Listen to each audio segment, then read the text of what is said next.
Hello, this is Michael Hexter. Welcome to my Politics 2100 video cast here on YouTube. So this episode I'm calling Biden's Malarkey Presidency Puts U.S. Democracy in Danger.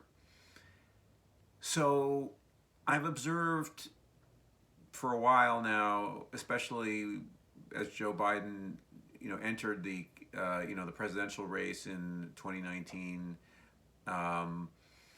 and just in general, his attitude toward his work and toward the presidency and toward politics, to me, seemed superficial and unserious and very much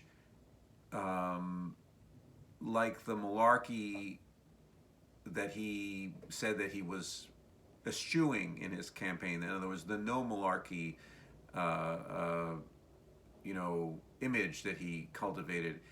But to me, it seems as though Biden exactly is someone who is a joker, trickster.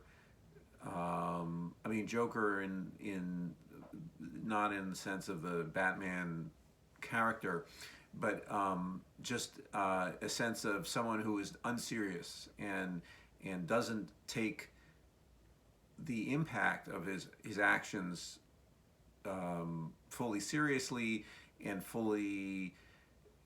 He's not someone with gravitas, in my opinion, and gravitas is used in a superficial manner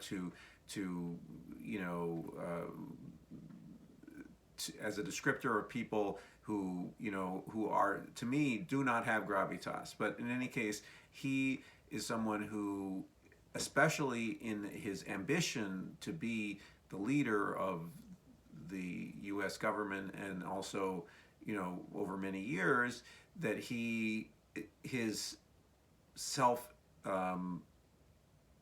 his ethical, it's fundamentally an ethical issue. So one needs, in my opinion, to have a very high ethical commitment, and it's not only my opinion, it's not only me having this opinion, but one needs a very, very high ethical commitment to be a good leader, okay? And a commitment to truth, among other things. So ethical commitment to, I call it deontological commitment to truth telling, and he is someone who has fudged reality in the past.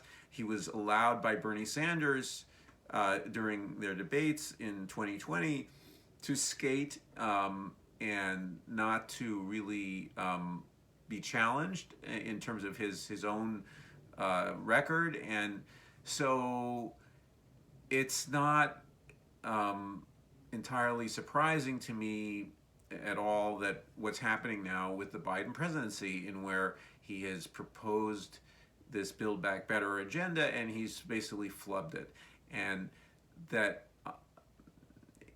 and in a way, now there are different ways to describe what's going on, and several of them could be true. And among others, is that he is someone who really didn't believe in changing much of anything at all, and he said to donors, nothing will fundamentally change, and before the election.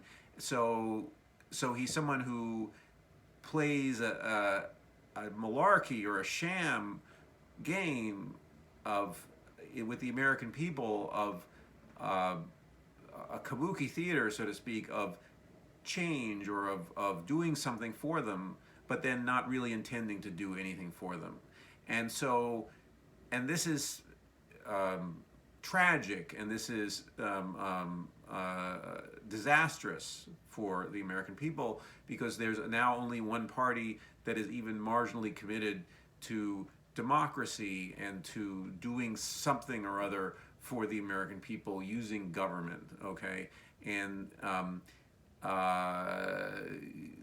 the Republican Party is now largely neofascist and is attempting to undermine U.S. democracy and turning into something else.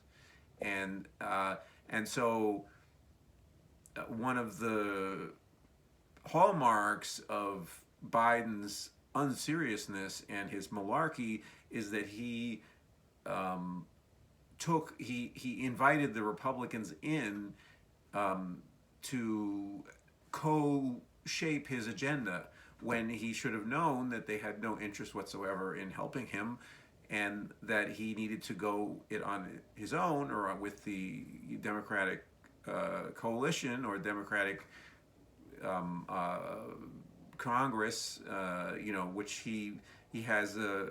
They still control,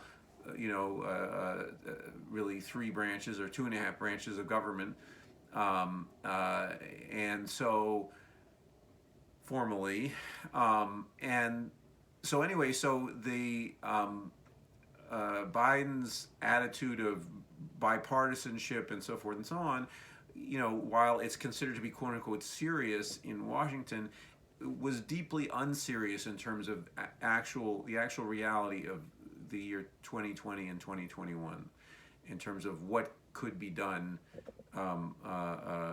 in Congress or in legislatively or even by executive action, and so Biden's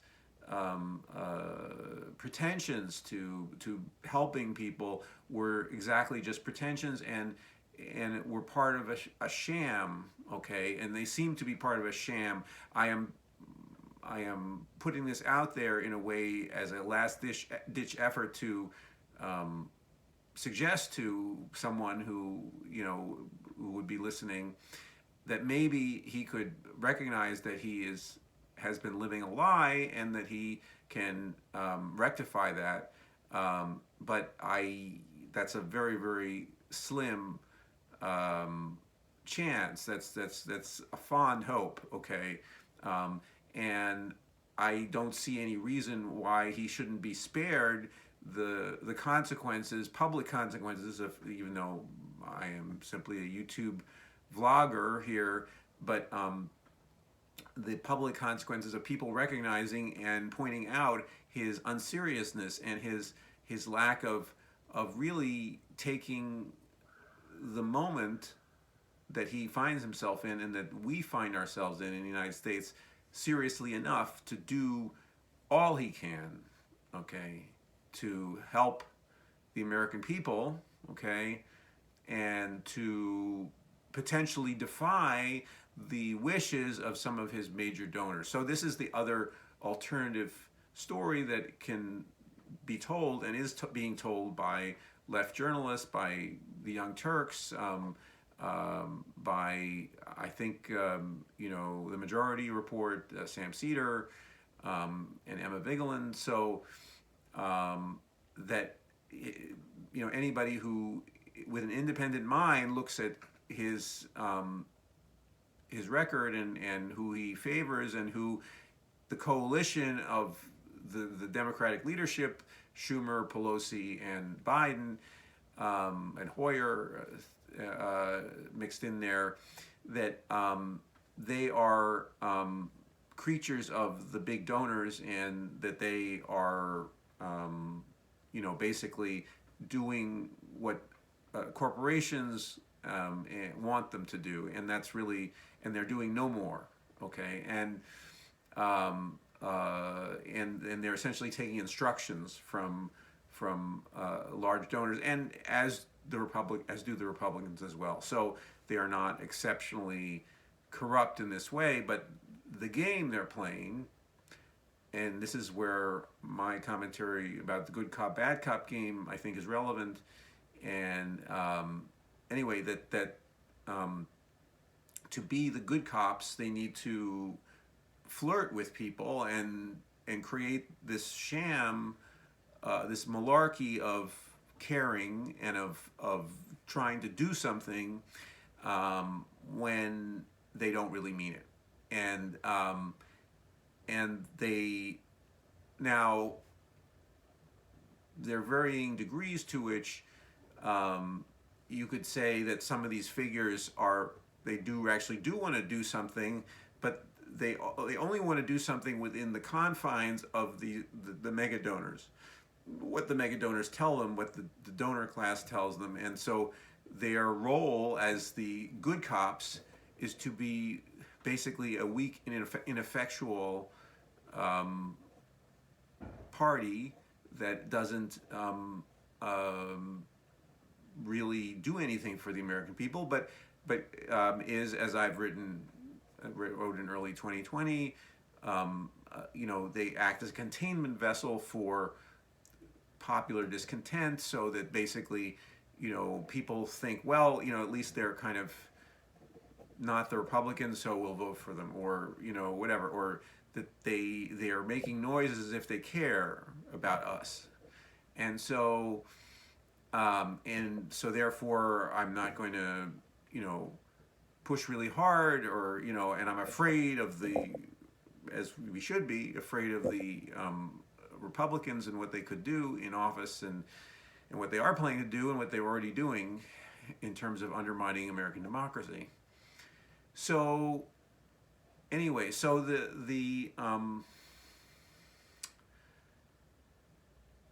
I think that people need to be speaking loudly and clearly to the administration and to the press and to whoever will listen, that this is not acceptable. That it's not acceptable that we are cowering, in just accepting this inaction on the part of the Democratic leadership, and that they need to act, and they need to act now, okay? And that their reputations, even as these sort of, in my opinion, they're not very good reputations, but as corporate politicians, should be on the line, okay? In other words, that the good cop role that they have adopted requires a certain minimal level of sort of moral, political rectitude, okay? And that we, the public, and also critical journalists and whatever, can expose them to some degree to suggestions that in fact this is not true, that this is a sham, and that they're and therefore they need to act to at least sustain for another day. I would prefer that this not to be true, but to sustain for another day at least their good cop role. Okay, and so in other words, their fundamental game is at stake. The game of which is a game that is a very dangerous game, and it's a game that is not at all good for the American people, and not good fundamentally for politically, because it creates all kinds of reactants, which is fancy psychological word for basically for contrarian and animosity. Basically, it creates animosity in the American people because they are being toyed with, okay, and their hopes and wishes are being toyed with, and the way Build Back Better has proceeded has exactly this feeling of being toyed with, and also the various promises that were made, or the suggestions that were made on the campaign trail. So anyway, so all of this, we at least have an opportunity to put some pressure on these people in these very, very crucial days and weeks, where there is an opportunity to do something that might potentially forestall a big loss later this year in the election, and therefore would deprive the Republicans of control over parts of the Congress. So and the Senate or the House. And so but the Democrats are not working hard at all. Okay, the leadership is not working effectively and hard at all at forestalling that outcome, and it's maddening. It's political malpractice, but it's in this game, this insider game that they're playing, in which they are ensconced, which is malarkey on steroids. That in that game they don't appear themselves to be failing as much as they are actually failing. So anyway, so I hope, I mean, please comment in the comments if you have alternative theories and just reactions to my theory about what's going on. And please like the video if you're liking what I'm talking about here, and please subscribe to this channel for more content. Thanks.